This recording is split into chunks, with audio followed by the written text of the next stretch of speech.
A very good morning to all the students of class 8. My name is Prerna and I'm your English teacher. And today, from your English book Skyline, we are going to be reading chapter number 7. This story is about a man who was an expert in breaking the safe, who was an expert in opening the locks of a safe. But something happens in his life and he transforms into a good human being, into a responsible citizen. So let us understand, let us read the story to understand that what happened in this person's life that he transformed into a good human being. Here we go. This is chapter number 7 and the name of the chapter is A Retrieved Reformation. All right, so here we go. In the prison shoe shop, Jimmy Valentine was busy at work making shoes. A prison officer came to the shop and led Jimmy to the prison office where he was given an important piece of paper. It said that he was free. Jimmy took it in a tired kind of way. He had served nearly 10 months of a 4-year sentence, but he had expected to stay only about 3 months at the longest. Jimmy Valentine had many friends outside the prison. A man with so many friends does not expect to stay in prison for long.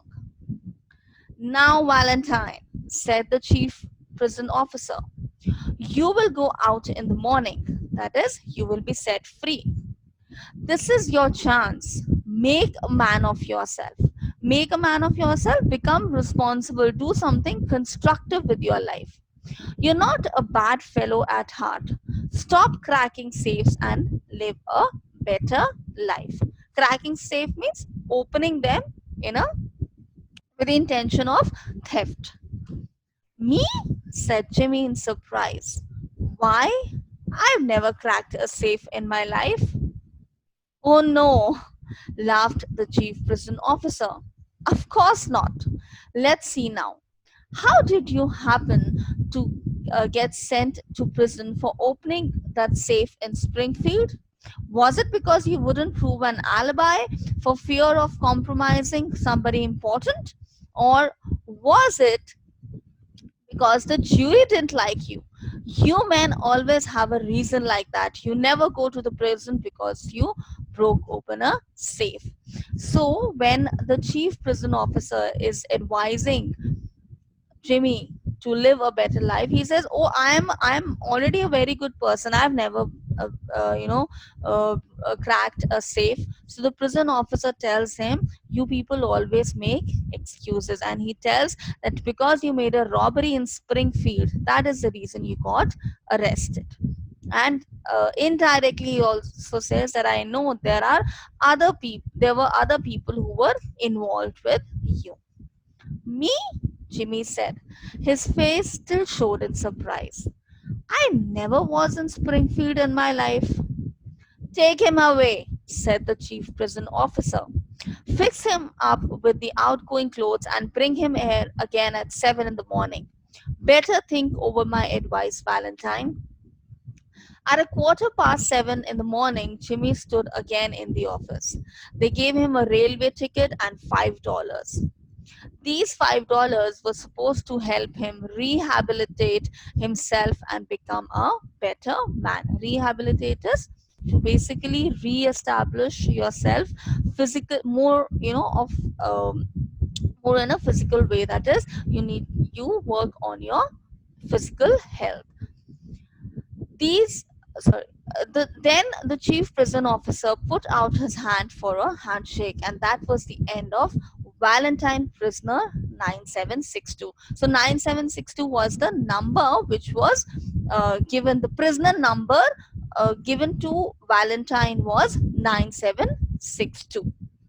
Mr. James Valentine walked out into the sunshine. He headed straight for a restaurant. There he tasted the first sweet joys of being free. He had a good dinner. From there, he went to the train station. He gave some money to a blind man who sat there asking for money and then boarded his train. 3 hours later, he got off the train in a small town.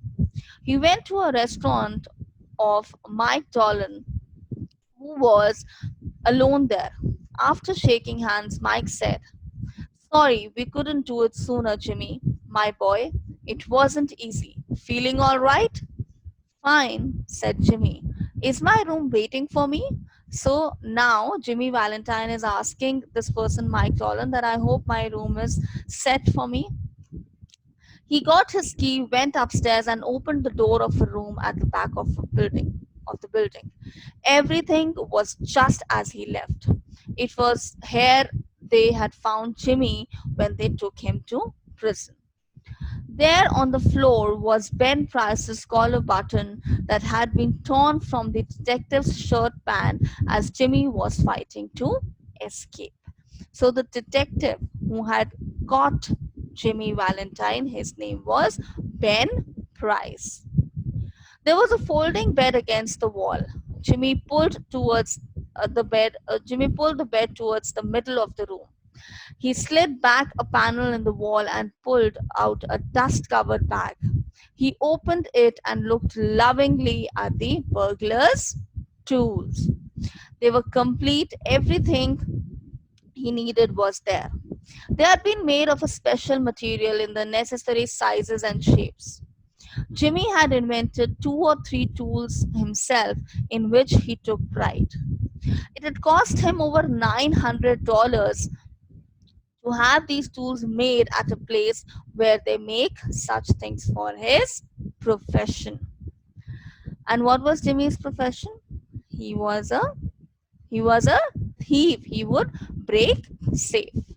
In half an hour, Jimmy went downstairs and through the restaurant. He was now dressed in good clothes that fitted him well. He carried his dusted and cleaned bag in his hand. "Do you have anything planned?" asked Mike Dolan. "Me?" asked Jimmy in a puzzled tone. "I don't understand. I work for the New York Bread and Cake Makers Company, and I sell the best bread and cake in the country." Mike enjoyed these words and laughed. Jimmy had some milk. He never drank anything stronger.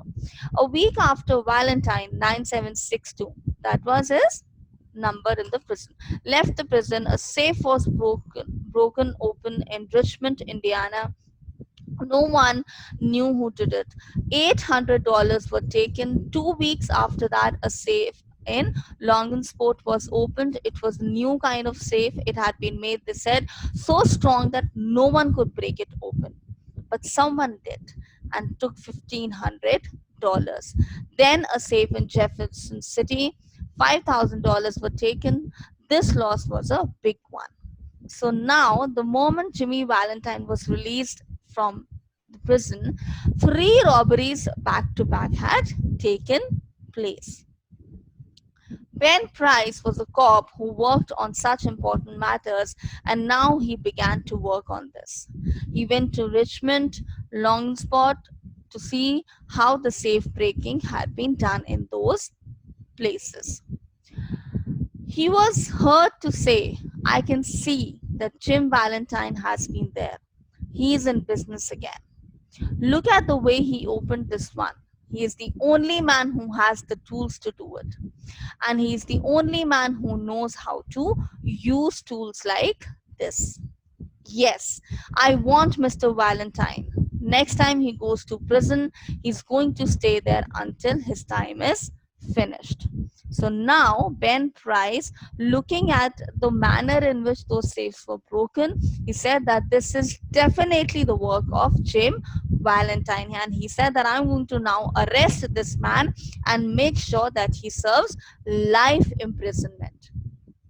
Ben Price knew how Jimmy worked. He'd learned about it while working on the Springfield case. Jimmy would go from one city to another far away. He always worked alone. He always left quickly when he was finished. He enjoyed being with nice people. For all these reasons, it was not easy to catch Mr.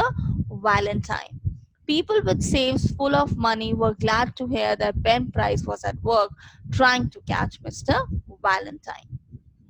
One afternoon, Jimmy Valentine and his bag arrived in a small town named Elmore. Jimmy, looking as young as a college boy, walked down the street towards the hotel. A young lady walked across the street, passed him at the corner, looked at him, and entered a door. Over the door was the sign The Elmore Bank. Young men like Jimmy were scarce in Elmore. Jimmy saw a boy near the bank and began to ask questions about the town. After some time, the young lady came out and went her way. She didn't seem to see Jimmy as she passed him. Isn't that young lady Polly Simpson? Asked Jimmy. No, said the boy. She's Annabel Adams. Her father owns this bank. So now Jim Valentine, because he wanted to know about the bank, he wanted to know about the people in the bank, he started questioning this boy near the bank. And he just asked, a way of asking was that, so Jim asked this boy, isn't her name Polly Simpson? So this little boy, out of innocence, he says, no, this girl is Annabel Adams, and she's the one, her dad is the one who owns this bank. Jimmy went to Planters Hotel, where he said his name was Ralph T. Spencer. He got a room there. He told the hotel man he had come to Elmore to go into business. How was the shoe business? Was there already a good shoe shop? So now Jim Valentine portrayed himself as Ralph D. Spencer, and he said that he's a businessman who deals in shoes. All business in Elmore was good. The hotel man hoped Mrs. Spencer would decide to stay in Elmore. It was a pleasant town to live, and the people were friendly. Mr. Spencer said he would stay in town for a few days and learn something about it. He said he himself would carry his bag up to the room. He didn't want a boy to take it, it was very heavy. Mr. Ralph Spencer remained in Elmore. He opened a shoe store. Business was good. He also made many friends, and he was successful with a wish of his heart. He met Miss Annabel Adams. He liked her better every day. So now, Jim, who portrayed himself as Mr. Spencer, he started falling in love with Annabel Adams. At the end of a year, everyone in Elmore liked Mr. Spencer. His shoe store was doing very good business, and he and Annabel were engaged to be married in 2 weeks.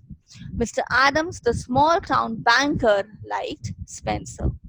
Annabel was very proud of him. He seemed already to belong to the Adams family. So Spencer had already mixed up really well with the Adams family. Not really Spencer, it was Jim Valentine. One day, Jimmy sat down in his room and wrote this letter, which he sent to one of his old friends in St. Louis. Dear old friend, I want you to meet me at Sullivan's place in the Little Rock next Wednesday night at 9 o'clock. I want to give you my tools. I know you'll be glad to have them. You couldn't buy them for $1,000. I quit the old business a year ago. What was the old business? That was opening the safe. I've got a nice shop. I'm living a better life, and I'm going to marry the best girl on earth 2 weeks from now. It's the only life I won't ever again touch another man's money. After I marry, I'm going to the West, where I'll never see anyone who knew me in my old life. I tell you, she's a wonderful girl. She trusts me, and I wouldn't do another crooked thing in the world. Your old friend, Jimmy.